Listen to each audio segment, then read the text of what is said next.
Hello everyone and welcome back. My name is Greg Furman, market analyst here at TraderPlanet.com, and these are the market positions for June the 8th, 2011. Now our first position for tonight is going to be in July copper futures contracts. What I can see setting up here is we're somewhat flat, but I think we're getting ready to break here to the upside.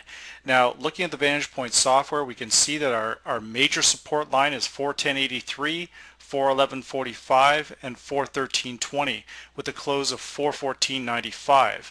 We've closed above all three of the Vantage Point predicted moving averages, and the market here is actually looking quite bullish.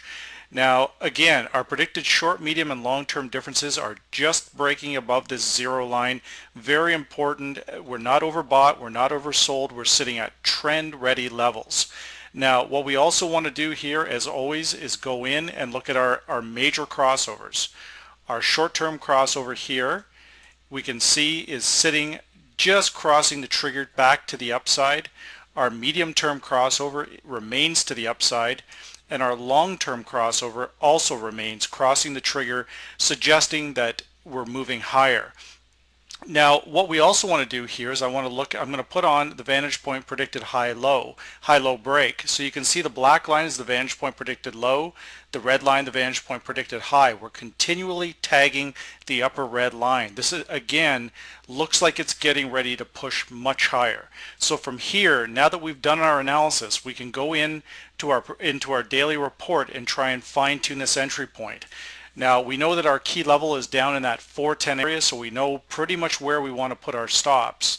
Now looking for our entry for tomorrow, we can see that we have 409.96, 416.65. So we're going to go a little bit higher than that.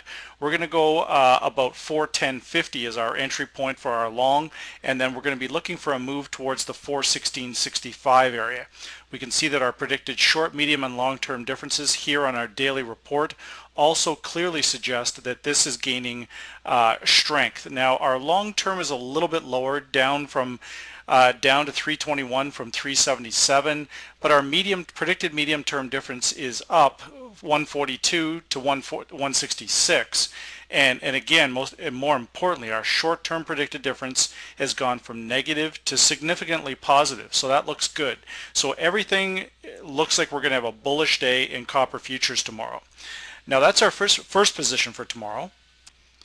Now our second position for tonight is going to be in the Forex market, specifically the Euro-Swiss franc currency pair. Now we're very clearly to identify we're in a downtrend, but it looks like we're into heavily oversold conditions here. We're doing a counter trend position. Now key levels here on Vantage Point 123.47, 122.41 and 122.40.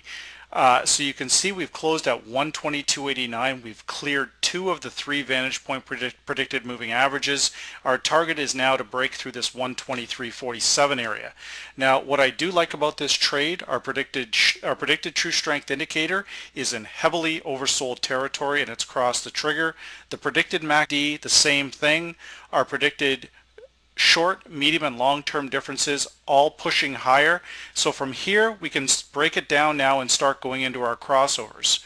Our short-term crossover has cleared the trigger and is moving higher. Our medium-term crossover is just crossing the trigger right now. However, our long-term trigger, of course, has not cleared that target range. So we're looking for a counter trend short-term position, long position. Now that we've identified what we want to do here, we're going to go in and again fine-tune this entry point. We know that 123.47 is a problem area. The Vantage Point 18-day predicted moving average has not been cleared in some time. Now our neural index has gone from 0 to 1. 123.40 of course would be our exit point. Our entry point, however, is going to be 122.40. We're then going to target about the 123.40, 123.30 area as our exit point. Our stops on this trade, we should put our stops about the same as what we're looking, about 1-for-1 trade, so about 121.40 is where I would put the stop on this particular trade. Now you can see that our predicted short and medium term predicted differences from Vantage Point have turned significantly positive. So all of this suggests that the Swiss franc will continue to weaken and the euro will continue to strengthen in the short term. So with that said, my name is Greg Furman, market analyst here at TraderPlanet.com, and these are the positions for June the 8th, 2011.